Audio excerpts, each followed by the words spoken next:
안녕하세요. 동일코리아 지도자의 문경주입니다.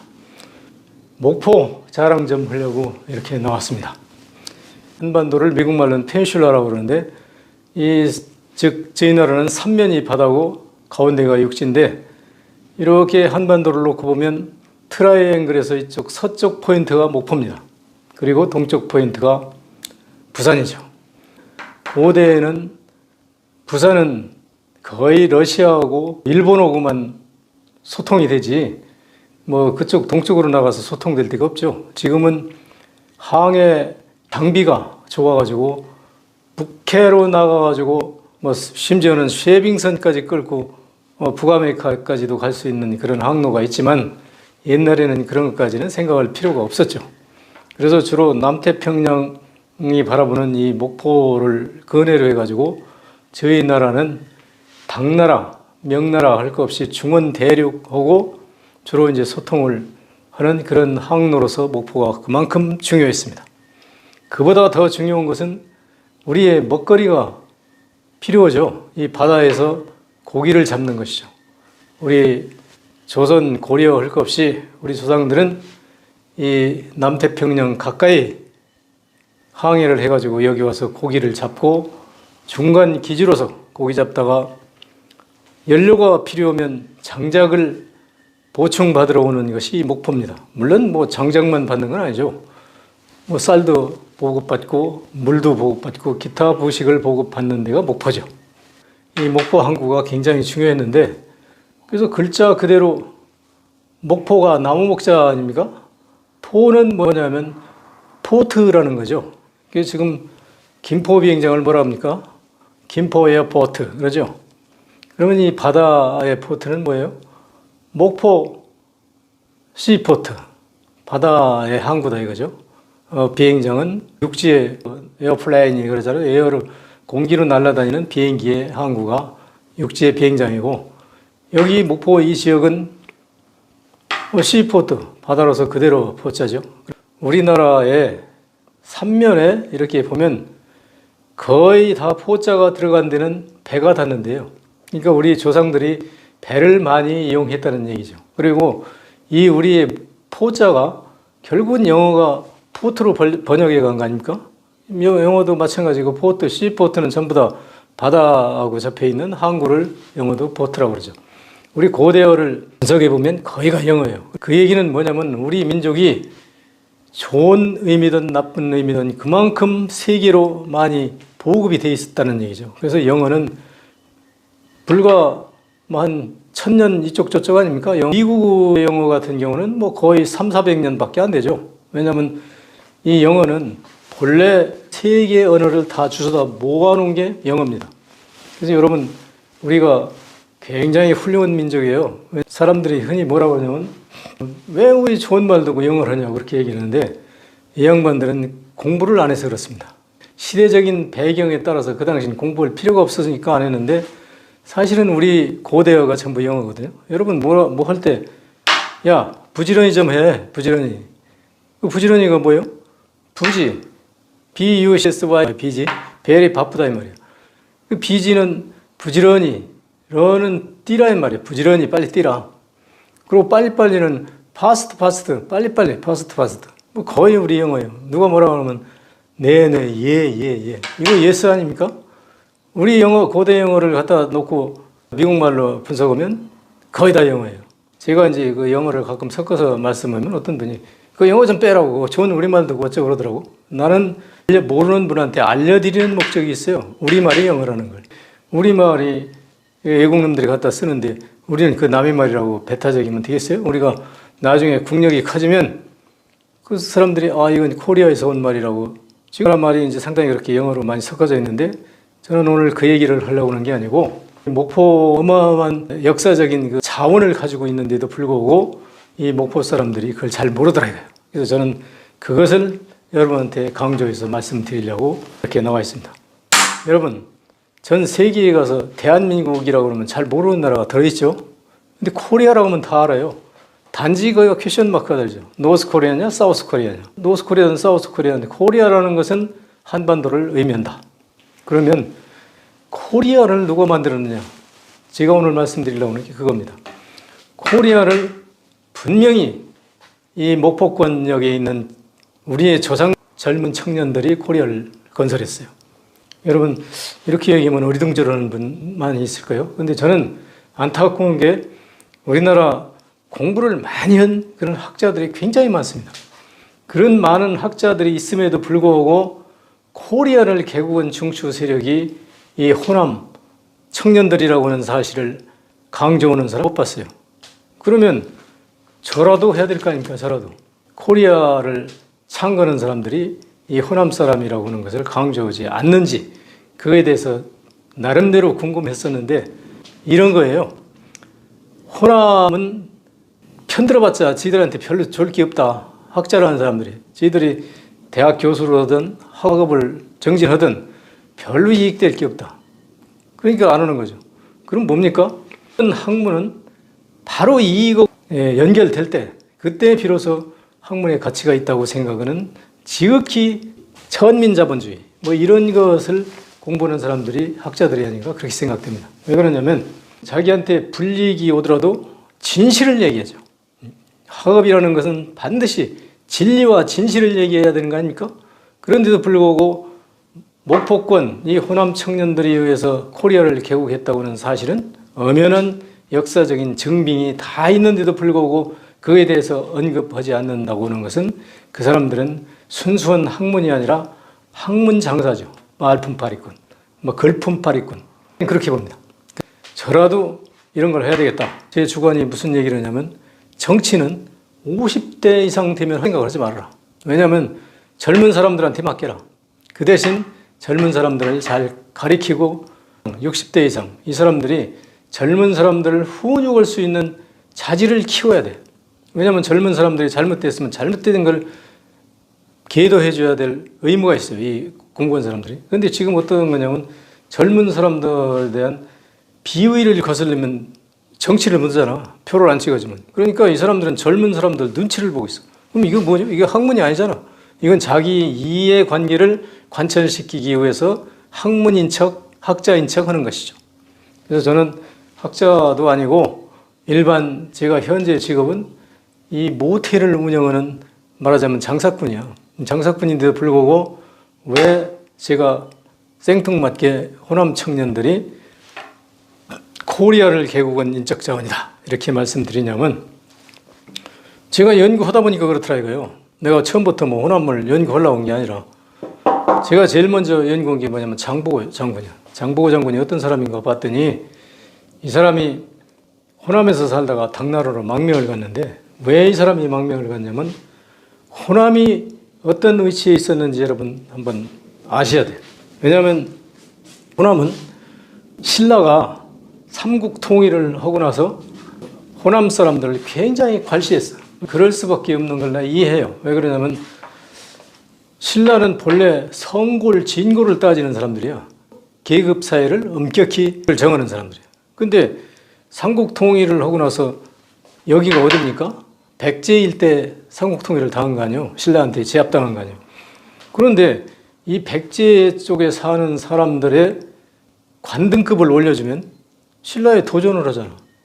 신라의 관등급이 얼마냐면 17개 관등급이야.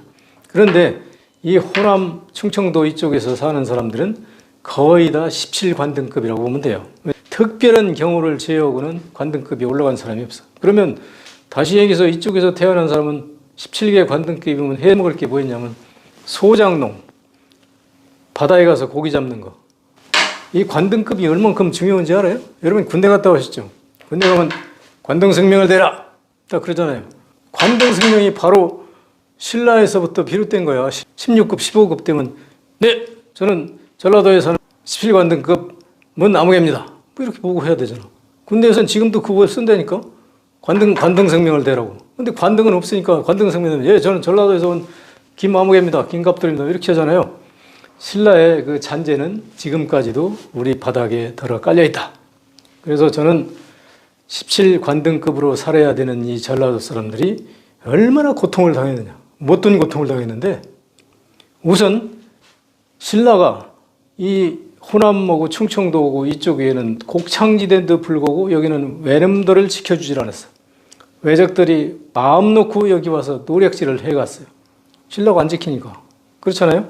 외적들이 그 식량 노략질하는 게 목포에서부터 전라북도로 해서 충청도로 올라가지고 황해도로 해서 저 중국 산동반도까지 걔들이 그 말하자면 식량 창고예요. 가을만 되면 농사 지어놓으면 이놈들이 목숨을 걸고 와서 여기 와서 식량을 훔쳐가는 거예요. 그러니까 이 전라도 사람들은 관등급도 낮은 데다가 그 고생스럽게 농사를 지어놓으면 일본 놈들이 와서 다 가져가는데 가져가는 것까지는 좋아. 그런데 젊은 놈들을 납치해 간단 말이에요. 그 납치해다 뭐냐? 팔아먹어요. 저 아라비아 상인들한테. 그 당시에 그 자료를 보면 여기서 노예감을 하나 사가 뭐 긴갑들을 사면 이놈을 한 달이 뭐 얼마고 항해해가지고 저 유럽 쪽까지 가야 되는데 이렇게 가는 동안에 죽을 수도 있고 또 그 가는 동안에 먹여 살려야 되잖아. 그러니까 말하자면 이거 하나 갖다 팔아먹으려면 돈이 굉장히 많이 들어가 미천이 들어가 쉽게 해서 이쪽에서 잡는 그 노예는 아프리카의 흑인 노예의 40분의 1값이야. 그렇게 헐값으로 우리가 팔려갔어. 그렇게 팔려서 전 세계로 흩어진 거예요. 이것을 막은 사람이 누구냐면 장보고 장군이야. 장보고 장군이 자기는 17관등급으로서 전라도에서 살면 희망이 없다. 그래서 당나라로 갔죠. 실제로 오늘날은 좀 덜하지만 얼마 전까지만 해도 이 전라도의 고향을 본적을 둔 사람들이 서울이고 어디고 가서 직장을 잡으면 그 직장에서 진급이 잘 안 돼. 그리고 따돌려. 저 전라도 사람들 나쁜 놈들이에요. 이게 따돌려가지고 그 사람들이 하도 열받으니까 본적을 옮겨간 사람이 수많아. 근데 여기 사는 사람들은 몰라. 왜냐면 여기는 차별받을 일이 없이 전라도 사람끼리 살아니까. 그러나 자기 자녀들을 낳으면 죽으라고 공부시켜서 서울이나 어디로 대도시로 내보내. 그러면 거기 가서 차별을 받는. 여기 전라도 사람끼리 야 전라도 나쁜 놈이야 뭐 이렇게 할 놈 있어? 없잖아. 그러니까 이 사람들은 그런 개념이 없어. 몰라 이 사람들은 전라도 사람들은. 그러나 나가서 사회생활을 해보면 군대에서부터 그런 그 차별이 오기 시작해요. 그런 고통을 받고 있는 그 상황이었는데 그것을 장보고 장군이 나는 승복할 수가 없어. 그래가지고 이 양반이 당나라에 망명을 해가지고 그래서 한 20년 동안 살면서 바다를 지키는 무령군의 거의 한 부사령관급까지 올라갔어요. 양반이. 신라 쪽 경상도는 농토도 적으니까 외적들이 노략질을 잘 안 가요. 그러고 그쪽은 또 신라 정예군들이 철저하게 지켜. 그러니까 그쪽은 안 가. 이쪽이 맨날 노략질하면 이 전라도가 제 관문이고 충청도로 해서 이쪽만 한단 말이에요. 그러니까 당나라에 가보니까 그랑께 그리고 어쩌고 저쩌고는 전라도 사람들이 수두룩해. 그 노예가. 그러니까 정보가 당신네들 생명과 재산을 지키기 위해서 무령군에 와서 내 목숨을 걸고 지금까지 이렇게 열심히 도와주고 있는데 당신들은 내 고향 신라 사람들을 들여다 이렇게 노예로 이렇게 부르면 되겠어요? 얘들 좀 풀어주쇼. 내 체면도 좀 봐줘야 될 거 아니에요. 이렇게 이제 압력을 넣으니까 장보고보다 끝발이 약한 사람들은 뒤가 캥기니까 더러 노예를 해방시켜줬어요. 그러고 당나라도 사람이 다 나쁜 사람만 있는 건 아니잖아. 나처럼 좋은 사람도 있단 말이야. 이 좋은 사람들은 당신 말을 듣고 보니까 그렇소. 우리가 다른 노예를 쓰더라도 풀어줄게요. 이래가지고 풀어주니까 당나라에서 장보고가 그 사람들을 데려다가 산둥반도라고는 오늘날 법화원 있죠? 그게 옛날에 월나라, 노나라, 진나라 할 때 노나라 땅인데 그 나라가 그쪽이 정변이라서 자꾸 바뀌고 막 이러잖아요. 국유지예요, 국유지. 국유지에다가 이 노예로 이런 사람들을 거기다 정착시키고 너희들이 여기서 제주권 농사 짓고 잘 살아. 그리고 너희들은 오늘부터 노예 해방됐으니까 당나라 사람들이 뭐라고 하면 우린 당당한 당나라 사람이라고 행세하고 그렇게 살아. 그렇게 놓고 가만히 생각해 보니까 산동반도 그 바닥이 넓긴 하지만 거기 몇 명 되겠어. 신라에서 그렇게 많이 잡혀오는데. 그러면 중원 전체에 있는 건 정보가 손을 쓸 수가 없잖아. 그리고 외국에 팔려간 건 어떨 거야? 이거 안 되겠다.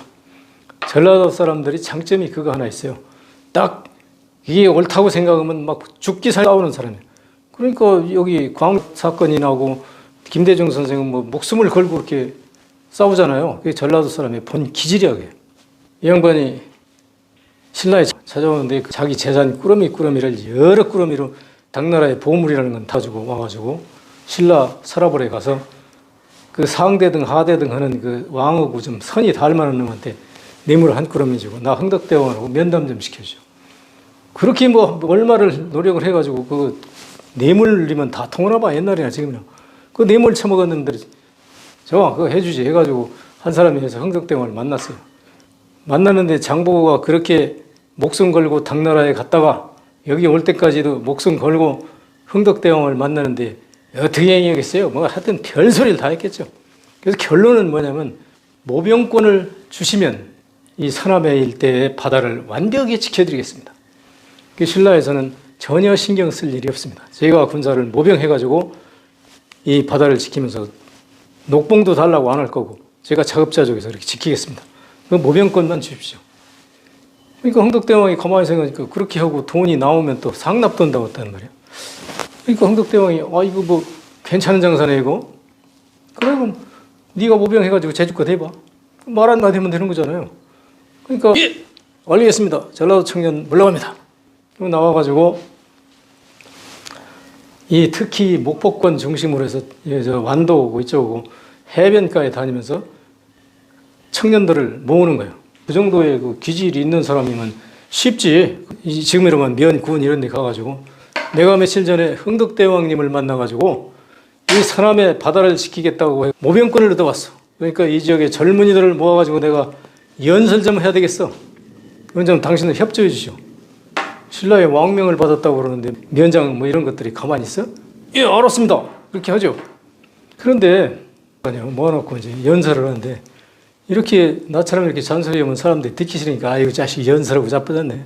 지금은 이제 이러지. 근데 옛날에는 그 연설하면 다 경청하고 들어요. 지금하고 틀려. 정부가 나와서 여러분 혹시 여러분 주변에서 해적한테 잡혀간 이웃이나 아는 사람 있어요? 있으면 말해보세요. 그러니까. 젊은 친구들이 눈 끄먹끄먹 있어요. 그 얘기해봐요. 내 친구 누구도 잡혀가고요. 우리 김씨네 뭐 박씨네 동네에서 뭐 여러 잡혀갔어요. 그 사람들 지금 소식도 몰라요. 바로 그겁니다. 내가 지금 여기 와서 여러분을 만나는 이유가 바로 그겁니다. 이 신라라는 나라가 이렇게 엄연히 있지만 저 사람들은 내륙은 튼튼히 잘 지키는데 이 바다를 안 지킵니다. 근데 우리는 바다를 무대로 해서 먹고 사는 사람들 아니에요?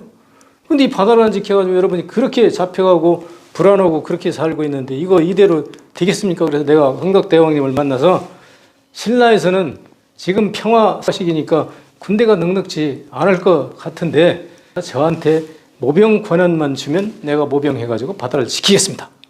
이게 신라 흥덕대왕님이 그렇게 하라고 했다. 그래서 내가 지금 여러분한테 말씀드리는데 나를 따르시오. 나하고 힘을 합쳐가지고 이 바다를 지킵시다. 저 해적들을 그냥 다 쫓아버리고 저 자비아 유럽 쪽 이쪽에서 상선들이 가끔 와서 그 뭐 고가품이라고 외워서 막 엉터리 없이 비싸게 파는데 이거 내가 보기에 당나라에서도 봤지만 그렇게 비싼 물건 아니에요. 그러니까 그 물건을 우리가 해안 경비를 딱 써가지고 건물을 해가지고 당신 이리 와봐. 그 물건이 이거 얼마요? 이거 10만 원입니다. 여보시오 이게 무슨 10만 원짜리야? 이거 2만 원밖에 안 되겠구만. 아이 그렇지는 않고 어쩌고 저쩌고 해가지고 이걸 확 깎아가지고 나머지를 우리 관세로 받읍시다. 그냥 놔두면 그 아라비아 놈들 다 부자들 돈 다 가져갈 건데 우리가 좀 나눠 먹어야지. 그럼 합법적으로 나눠 먹는 거 아니에요? 그래서 우리가 이거 관세로 받아가지고 여러분에 대한 그 인센티브도 주고 바다의 이 군사를 운영하고 이런 데 쓰겠습니다. 그러니까 그렇게 해서 우리도 사람답게 삽시다. 그리고 우리도 신라에서 비록 관등급은 안 올려졌지만 바다는 임자 없잖아요. 그 바다는 우리가 지켜서 우리가 스스로 관등급을 올려가지고 신라로부터 인정은 못 받지만 우리끼리 그렇게 해가지고 행복하게 잘 삽시다. 그러니까 젊은 사람들이 맞아요. 저도 할게요. 이거 막 구름처럼 밀려오죠. 그래서 여기서 전라도 사람들은 모병해가지고 청해진에 진을 씌웠어요. 청해진이 뭡니까? 맑을 청자 바다 해자. 거기다 진을 세운다. 그럼 뭔 소리요?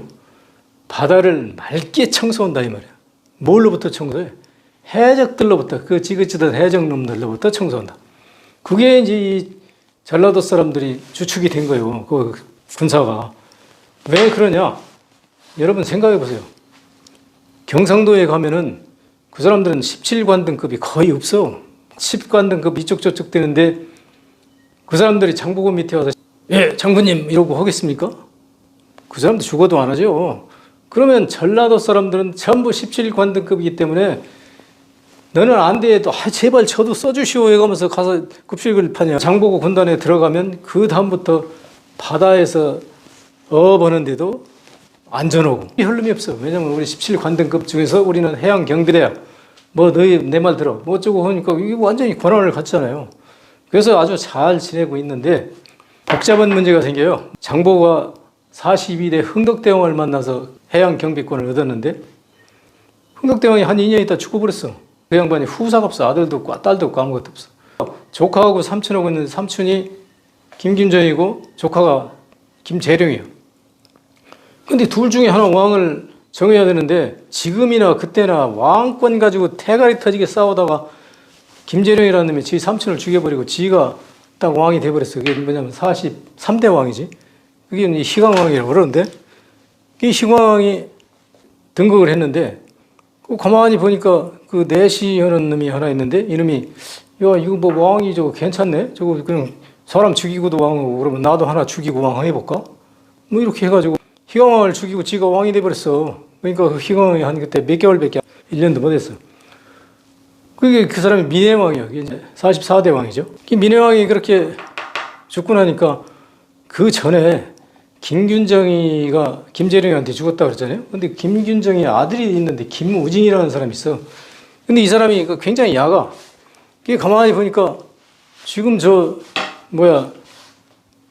조카가 삼촌을 죽이고 왕을 하는 거 보니까 내가 우리 아버지 김균정이가 왕이 됐으면 내가 세자로서 다음 왕감인데 저놈이 김재룡이가 저희 삼촌도 죽인 놈인데 나는 뭐 오촌인가 그렇잖아. 그런데 난 안 죽일 것 같아? 저놈이 나도 죽일 거란 말이야. 그러니까 이 사람이 머리가 들어가니까 장보고한테 갔어요. 나 좀 살려주시오. 왜요? 아니 우리 아버지가 그 김재룡이한테 암살당해가지고 이렇게 죽었는데 나라고 살려두겠어요? 그러니까 나 좀 살려주시오. 김재룡이가 머리가 돌아가는 사람이에요. 왜냐면 그 살려면 발해나 일본으로 도망가야 되는데 그렇게 되면 영영 왕권에서 멀어지잖아. 그러니까 도박을 한 거야. 장보고가 저게 보통 사람이 아니기 때문에 어쩌면 나를 살려줄지 모르겠다.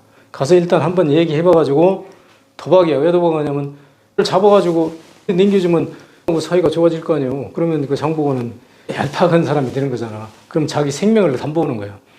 얘기를 했는데 장보고는 전라도 사람 그 정도 아니잖아. 그러니까 가만히 들어보더니 맞소. 당신 거기 있다가 정말 암살 당하겠네. 내 옆에 오시오. 내가 편안히 잘 지켜드릴 테니까 오시오. 이래가지고 데리고 있었는데 민해왕이라는 놈이 쿠데타 해가지고 휘광왕을 죽이고 지가 왕 된 거 보니까 이게 보통 문제가 아니야. 그래서 내가 왕실을 대표해서 장보고 장군한테 사죄드리겠어. 이게 도대체 신라가 이게 어쩌려고 이따위 짓을 했는지 모르겠어. 그래서 내가 민해왕 저 새끼를 내가 들러엎고 내가 왕을 다시 가르치려고 그러는데 나 군사 5천만 주시오. 그러니까 군사 5천이요? 뭐 드릴 수도 있죠. 근데 기왕 말이 나왔으니까 저도 청 하나 있습니다. 그러니까 김우중이가 무슨 청인데요? 다름이 아니라 내가 17관등급으로 끝까지 살 수는 없지 않습니까? 내 딸을 왕실로 시집 보낸 걸로 해가지고 등급을 좀 올려주시오. 김우중이가 지금 뭐 이런 거 저런 거 따질 겨를이 없어요. 졌어. 내가 그렇게 할게. 군사만 5천 주시오. 그래서 거기서 잔꾀 잘 부리고 아주 약삭 바른 놈이 하나 있는 염정이라는 놈이 있단 말이에요. 그러면 군사 5천을 줬어요. 염정이 이제 군사 치러 가는데 여기 저 전라도에 보안사령부가 하나 있어요. 저 나주 남평하고 강진으로 걸쳐 있는데 그걸 먼저 치고 가라고 했어요. 치고 가가지고 신라에 가서 왕을 바꿨어. 그리고 그 후로 복잡한 내용은 그것만 해도 1시간을 해야 돼. 그러니까 뛰어넘고 민해왕을 가르치고 김우중이가 왕이 됐어. 그런데 김우중이가 오래 살아야 되는데 전라도가 운이 없는지 하여튼 그 181일 만인가 죽었어. 신왕이 됐는데 그다음 김우중이 아들이 이제 문성왕이 왕위에 오른 거예요. 장보고 부하 그 염정이라는 놈이 가만히 있으니까 이거 큰일 났어. 이제 장보고한테는 잘 인사도 안 하고 거리를 두고 이게 거들먹거렸는데 그러고 있는 찰나에 신라 왕실에서 어차피 장보고 따라오고 왕실에 사돈을 맺어가지고 저놈 등급을 올려줘야 되는데 그렇게 되면 저놈이 상대등 회의에 참석할 수 있고 신라 왕실에도 관여할 수 있단 말이에요. 그러면 이게 잘못하면 나라를 장보고한테 넘겨주는 수가 있어. 염장이라는 놈을 꼬셔가지고 장보고를 암살시켜요. 846년인가? 그때 암살당해서 죽었잖아요. 죽고 나서 장보고 부하들 점검해 보니까 이게 한 12만 명이 돼. 어마어마한 세력이죠. 염장이 가서 내가 청해진의 새로운 주인이 됐으니까 나한테 충성 얼른 나와라 하니까 지금 저 국힘당에 그런 사람들 많이 섞어졌죠. 그 친일 잔당들. 이런 놈들하고 비슷한 놈들은 나도요, 나도요, 나도요 해가지고 나머지는 어떻게 조치를 하고 10만 명을 어떻게 해산하려고 그러니까 해산이 안 돼. 이 전라도 청년들은 워낙 그 정의감이 투철해가지고 쉽게 설득이 안 돼. 그래서 이걸 무슨 수를 쓰느냐면 전라북도 김제군에 큰 저수지가 있는데 그 김제라는 얘기가 본래 그 사금이 금이 많이 나는 내가 이제 산에서 막 토사가 내려와가지고 금이 많이 난다고 그러고 거기가 그 제방제자를 써가지고 저수지라는 의미거든. 그래서 그게 상당히 중요해요. 그 저수지가 그 저수지를 기준해서 남쪽이 호남이야. 그 호남이라는 게 물가오자를 써서 그 호남이거든. 그 위는 호남이 아니에요. 저수지 준설 공사를 한 몇 년 만에 한 번씩 하는데 신라에서 어떻게 하냐면 국가 동원령을 내려가지고 젊은 청년들을 동원해서 거기서 이제 그 저수지 흙 파내는 공사를 해요. 왜냐면 토사가 쌓이면 물이 저수장이 적으니까 물이 없으면 흉년 들잖아. 그런데 부역을 하라고 그러면 우리나라 사람들 전봇대 된다고 그러죠. 일 안 하려고 그러지. 그걸 능률을 증가하기 위해서 이 전라도 17관등급 사람들이니까 신라의 정예군들이 와서 막 때려 죽이는 거야. 좀 깨부리고 그러면 그냥 다 죽여버리는 거야. 사람들이 살라고 열심히 일할 거 아니에요. 그래서 그걸 착안해가지고 장보고 부하들을 데려다가 저수지 준설 공사를 빙자해서 거기다 배치해 놓고 아주 본격적으로 죽이자. 10만 명 죽이려면 많이 죽여야 되고 그거 계속 하는 게 아니라 농한기만 하는 거야. 그 농사 지어야 되잖아. 그러니까 농한기를 뭐 한 4, 5개월이라고 치고 가을 벼비 오고 나서 그때부터 했다고 치고 10월, 뭐 12월, 11월, 만 3월 한 5, 6개월 하겠네? 그 5, 6개월 동안 이러면 10만 명을 다 때려 죽여야 되는데 하루에 100명씩 때려 죽이면 열흘이면 1000명, 10만 명이면 한참 바쁘겠다. 그거 다 죽이려면. 하여튼 그런 작전을 세웠는데 이 장보고 부하들이 전라도 사람들 아니에요. 전라도 사람들이 가서 그걸 며칠 하는데 이 자식들이 그냥 건 뜯으면 때려 죽이는 거야 이게. 가만히 눈치 보니까 이 사람들이 약자나 보니까 이것들이 다 때려 죽이는 계획을 세웠거든. 지들끼리 이제 사발통문을 보내요. 야야 우리 여기 일단 다 죽으니까 저것들 관군 저거 한 500명 되는데 저거 다 때려 엎고 우리가 도망가자. 그래가지고 자기들끼리 싹 해가지고 어느 날 D-Day를 정해가지고 이 장보고 부하들은 지게 하나씩만 있잖아. 작대기도 없어. 왜냐면 가서 지게 지고 거기다가 삽부대가 사비로 퍼지면 그럼 갖다 붙고 오고 그러기 때문에 작대기도 없어. 몽댕이 그런 건 일자를 안 주는 거야. 그러니까 지게만 일고 들어들었는데 무기가 하나도 없으니까 저 새끼들은 창하고 칼을 들고 있잖아. 그걸 그 연구해가지고 그 삽으로 흙을 파주는 사람들은 꼬셨어. 너희들의 삽부대가 저놈들이 칼 들고 덤빌 때 그냥 삽으로 탁탁 막아가지고 저것들을 칼이 삽맛 그 빙그릉빙그릉 비껴나갈 때 그냥 그 뒤인놈들이 덮쳐가지고 무기를 다 뺏어가지고 쟤들 다 해치우자. 그럼 우리가 도망가자. 장보고 부하들이 그거 하는 건 일도 아니죠. 그 바다에서 날리고 뛰는 해적놈들을 다 제압한 사람인데 그 육지 내륙군 그것들 범넘는 거? 나도 할 것 같아 그거? 난 못할까? 여하튼 그렇게 해가지고 그걸 이제 때려부신 거를 했는데 어느 날 갑자기 이제 그 어떤 놈이 지게지고 비틀비틀하다 쓰러졌어. 그러니까 아이고 허리 아파 어쩌고 그러니까 그 아프다고 그러면 무조건 죽이거든. 아픈 놈은 필요 없어 하고 죽이는데 아이고 허리 아프니까 그 하다 말고 가지고 어디 얼마나 아프냐 이렇게 이제 그러면 다 죽어 그 사람들은. 근데 그러니까 신라 경비병들이 아이고 또 죽일 거 생겼다 하고 막 뛰어와서 죽이려고 하는데 삽으로 탕탕탕 막으면서 그 새끼들 그냥 칼 하나 뺏고 2개 뺏고 몇 개 뺏고 그래가지고 그 칼 가지고 그냥 그날 아주 그냥 한두 시간 내에 그 안에 경비병을 몰살을 시켜버렸어. 그러고 이제 도망가는 거지. 36개 알죠? 36개. 걸음만 나 좀 살려라. 전국에 신라의 전역에 반신라계의 호족들이 굉장히 많아요. 쉽게 얘기해서 개성에 있는 왕룡사단, 강릉에 있는 김순식, 부원이 원주요. 강원도 원주에 있는 양길이, 경기도 죽수산성에 있는 기원이, 여기 마로산성에 있는 박영규, 심지어 견원 이런 데까지 다 뿔뿔이 10만 명이 다 흩어져서 어디로 가버린 거예요. 후로 궁예하고 견원하고 이렇게 이제 각축전을 벌이는데 궁예가 왕건을 이제 죽이려고 그래요. 왜 죽이려고 하냐면 당시에 신라에서 최고 큰 상단을 운영하는 사람이에요. 그러니까 이 사람이 머리를 쓴 거야. 궁예 보고 궁예 각하 특별한 뭐 연고도 없고 그런데 개성이 오시면 어떻습니까? 개성에다 도읍을 정합시다. 그러면 그때 마진국인가 뭐 그거 하려고 할 텐데. 그러니까 궁예가 가만히 생각하니까 이거 괜찮거든. 왜냐면 왕건이 자기 보고 형님하고 졸개로 따라다니는데 왕건 아버지 왕룡이 개성이로 오라 그러면 그 상단에서 돈 대줄 거 아니에요. 그러면 그 자기가 나라를 세우는데 굉장히 도움이 될 것 같아. 줬어, 내가 가겠어. 그래서 개성에 갔는데 한 2달 지나니까 왕룡이 뭐라면 궁예 각하 긴히 드릴 말씀이 있습니다. 그게 무슨 얘기요? 다름이 아니고 우리 아들을 정치를 좀 가르쳐야 되겠는데 얘를 개성 유수를 좀 시켜주시오. 궁예가 가만히 생각하니까 이 개성 유수면 개성시장이잖아요. 서울이면 서울시장격이잖아. 그러면 이게 뭐야? 이 왕룡이 이쪽에 다 잡고 있는 그 자금줄을 잡고 있는 놈에다가 왕룡의 아들을 개성시장을 시켜주면 궁예는 개성시민이 되니까 시장 밑으로 들어가는 거예요, 여기에. 그러면 내가 나라를 세워도 결국은 저놈이 나라가 될 만하면 지가 홀랑 뺏어갈 거 아니야. 그러면 나는 죽 써서 개 주는 꼴이고 내가 호랑이 아가리에 들어와서 지금 호랑이 아가리 쓰고 따뜻하니 좋다 하고 지금 놀고 있는 꼴이란 말이에요. 큰일 났겠네, 이거. 내가 그 생각을 못했네. 그 다음날 당장 궁예가 나와버리죠. 나와가지고 여러분 잘 아시는 철원에 가서 그 태봉국을 세웠지 않습니까? 그러고 나서 이제 왕건이 하는 일은 전부 다 이제 색안경을 쓰고 보는 거야. 저 새끼 가지고 언제 나한테 도전을 하고 또 뭔 수작을 하나. 그러니까 왕건은 수시로 내가 이제 곧 죽겠구나. 칼끝이 여기 왔다가 여기 왔다 갔다 하는 느낌이 왕건이.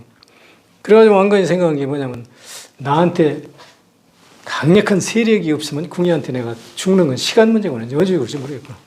그래가지고 왕건이 나도 이제 곧 살해야 되는데 어떻게 하고 고민을 하고 있다가 생각한 게 자기 아버지 왕룡상단의 해안 경비병들이 1만 명은 될 거예요. 옛날에는 왜 그렇게 경비병을 많이 가지고 있어야 되냐면 해적이 막 국가 규모로 그 해적 선단들이 돌아다녀요. 동남아에 전부 다. 그러니까 이 해적들한테 틀리면 재산 다 뺏기는 것까지는 좋은데 잘못하면 이게 상당히 잘못하는 건 아니에요. 모가지까지는. 재산 다 가져가면 그냥 가만히 있겠어요. 왜 내 재산 가져갔으면 탁 모가지 비워버리지. 그러니까 자기가 살아남기 위해서는 돈을 들이고 있어야 돼요. 장사를 많이 해서 돈을 벌어서 그럼 다 먹여 살리고 있어야 돼요. 그런데 거기 간 사람들이 그냥 전부 장부고 부하들, 전라도 청년들이란 말이야. 그래서 왕건이 생각해보니까 이 전라도 청년들을 세력을 잡으면 궁예하고 맞짱 뜰 수 있겠다. 그래서 궁예한테 가죠. 왕건이 가가지고 형님, 제가 전라도에 가서 견훤이 그 자금줄을 좀 끊어야 되겠습니다. 그러니까 궁예가 그게 무슨 소리야? 전라도에 뭐 견훤 자금줄이 어디가 있는데?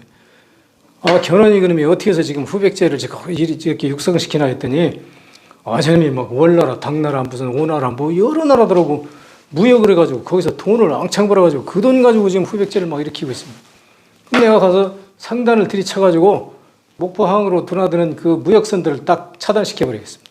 그러면 쟤는 돈 없으니까 고사돼가지고 나중에 형님이 나라를 세울 때 아주 쉬워요. 걔는 어차피 저놈들은 라이벌밖에 될 수밖에 없는데 형님이 그냥 다 치우면 되지 않습니까? 그러니까 제가 가서 지금 자금줄을 끊어놓겠습니다. 그러니까 궁예가 험하게 하니까 이 자식이 이거 나한테 군사를 달라는 얘기네. 여보, 당신 줄 군사가 없어? 내가 지키고 있는 군사들은 이제 충청도 오고 경기도 일부인데 이 사람들은 여기 보유해야 돼. 이 사람들은 안 돼. 줄 군사가 없어서 안 돼. 왕건이 있다가 형님 그건 걱정 마시오. 내가 지금 거기 가려고 하는 것은 해적에 주는 그 상단들이 해적하고 똑같은 거예요. 그 경비병이 굉장히 많아요. 근데 그 사람들은 여기 충청도나 경기도 사람들 데리고 가서 뭐예요? 그 사람들하고 싸워서 이길 수 있어요?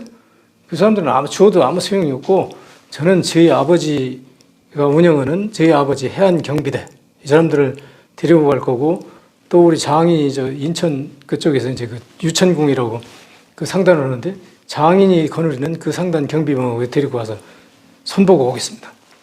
그러니까 궁예가 가만히 생각하니까 그건 괜찮은 거든. 왜냐면 자기 군사는 그대로 지키고 있으니까 자기는 든든하고 지 애비 군대하고 지 처갓집 군대 가지고 한다는데 믿지요 번전하냐? 해봐. 전라도 청년들을 데리고 오면서 전라도에 지금 칠님이 춘천만에 마로산성에 박영규가 있고 여기 나주에 가면 오다리언이가 있고 아페도에 가면 능창이 있는데 어떤 사람을 치는 게 좋냐 하니까 전부 전라도 사람들이니까 뻔히 알잖아. 아페도의 능창 장군은 절대 치면 안 됩니다. 왜냐하면 그 양반들은 지금 천사섬은 그 신안군 일대 섬에 있는 장정들을 다 거느리고 이 진도, 나주 뭐 이쪽에 있는 사람들이 그 능창 장군을 아주 절대로 따릅니다. 청해진이 바다를 청소한다고 했잖아요. 근데 능창 장군은 아페도야. 바다를 제압하겠다 해요. 누를 앞자 바다였자. 그러니까 정보장군의 후예로서 가장 큰 세력을 가지고 있는데 그 양반은 육지하고 연결이 안 되고 바다만 호령하고 있으니까 잘 이름이 안 알려졌는데 그 양반이 제일 강한 세력입니다.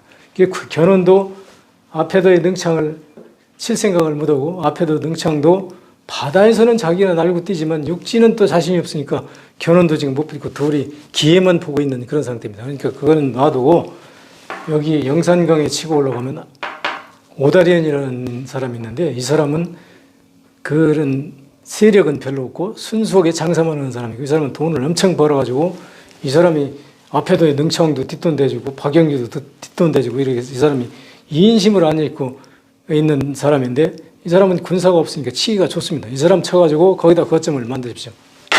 왕건이 오케이 알았어. 그래가지고 영산강으로 치고 올라온 거예요. 여러분 영산강에 보면 파군다리도 있고 다 있잖아요. 그 목포에 거점을 잡았는데 왕건이 궁예를 치야 되잖아.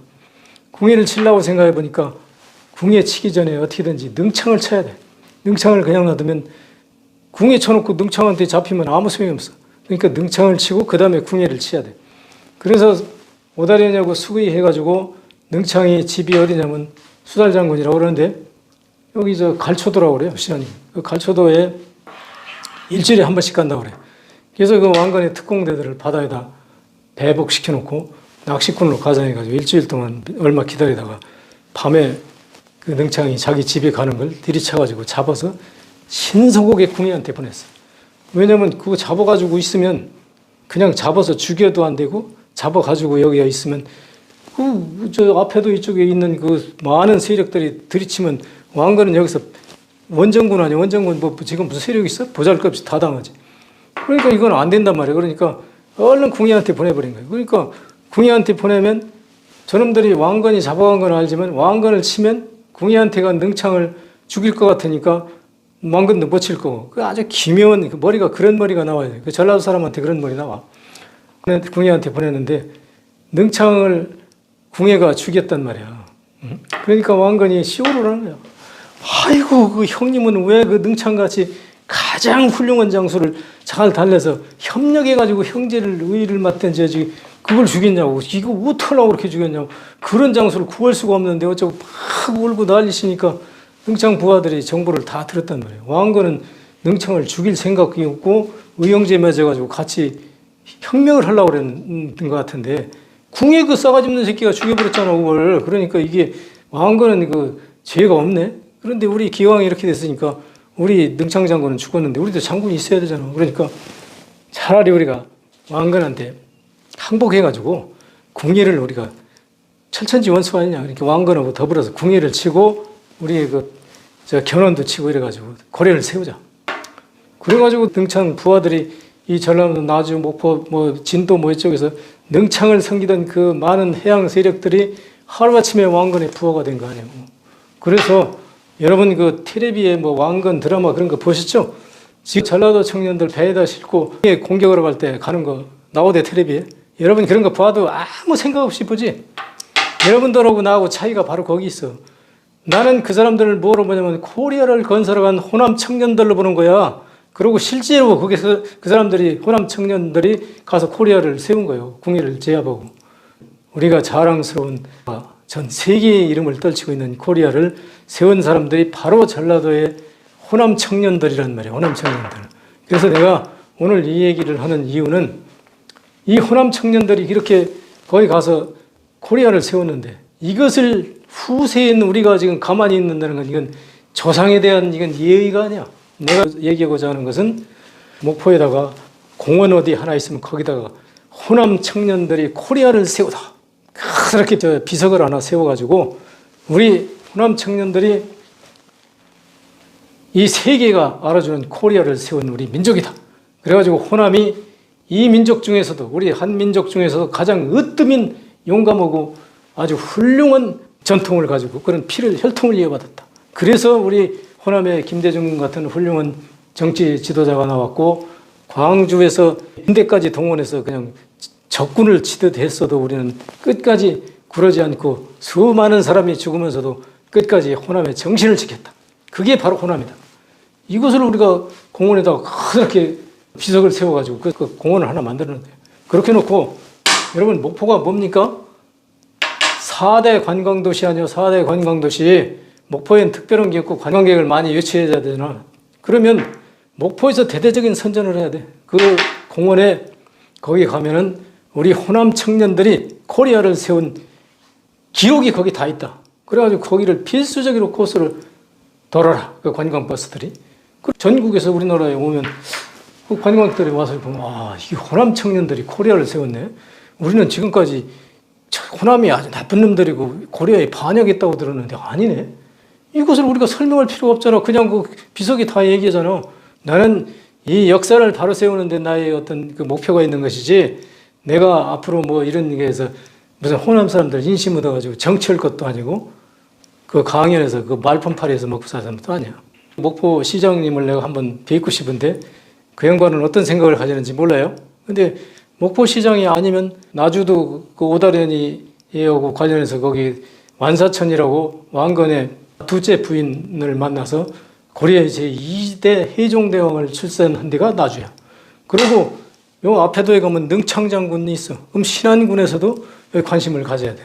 그래서 내 생각엔 가장 좋은 거는 신안군, 나주, 목포 이렇게 세 군이 협력해가지고 각자의 그 선전할 수 있는 그걸 공원을 하나 만들어서 거기다가 비각을 다 세워가지고 이런 역사적 사실을 다시 조명해가지고 밝히고 경우에 따라서는 우리 코리아의 뿌리는 바로 이 호남 청년들로부터 시작됐다고 하는 것을 전 세계 관광객들한테도 알려줄 필요가 있어. 이게 바로 무형의 자산이며 문화적 자산이야. 우리가 후손된 도리를 다 하면서 관광객을 유치해서 부가 창출될 수 있는 그 가능성이 바로 거기가 있어. 그 공원을 얼만큼 우리가 잘 갖고 와서 거기서 얼만큼 선전을 잘하느냐에 따라서 호남의 위상이 하루아침에 올라갈 수 있어. 그래서 난 이거를 하기 위해서 내가 목포 배로 코리아에 간 호남 청년들이라는 책을 썼어요. 이 책을 여러분한테 오늘 그 공짜로 다 드릴 거고 세상에 태어나서 먹고 사는 거는 해결했다고 그러면 지금부터 돈 벌어서 뭘 거예요? 죽을 때 돈 싸들고 저승이 갑니까? 난 돈이 있으면 있는 대로 이 호남의 위상을 높이는 데 대해서 내가 할 수 있는 영역을 다 하려고 생각합니다. 오늘 여기까지 하겠습니다. 감사합니다.